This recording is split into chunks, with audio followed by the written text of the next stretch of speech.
Hello everyone. இந்த வீடியோவில் நம்ம பார்க்க போகிறது x plus 1 the whole square is equal to 2 into x minus 3 எப்படி ஃபேக்டரைஸ் பண்ணி இது ஒரு குவாட்ரேட்டிக் ஈக்குவேஷனாக இல்லையான்னு கண்டுபிடிக்கலாங்கிறது தான். x plus 1 the whole square a plus b the whole squareங்கிற ஃபார்முலாவில் எக்ஸ்பேண்ட் பண்ணோம். a square plus b square plus 2ab a இருக்க இடத்துல a 2 plus b square அதாவது 1 square is equal to 2ab is equal to இதை நம்ம rainbow multiplication பண்ணுவோம்.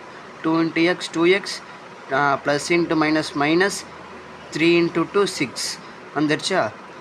Next இதை நம்ம சப்ஸ்டியூட் பண்ணால் நம்மளுக்கு கிடைக்கிறது 2x.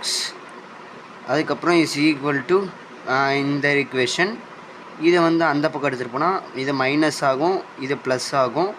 அதுக்கப்புறம் ப்ளஸ் 2xும் மைனஸ் 2xும் கேன்சல் ஆகிடும். எக்ஸ் ஸ்கொயர் ப்ளஸ் 1 plus 6 இதை எக்ஸ் ஸ்கொயர் ப்ளஸ் 7 இதை நம்ம x square plus 0x plus 7 is equal to 0ன்னு எழுதலாம். அதனால இது ஒரு quadratic equation which is in the standard form, கரெக்டான ஸ்டாண்டர்ட் ஃபார்மில் தான் இருக்குது அப்படின்னு சொல்கிறோம். ஓகேவா?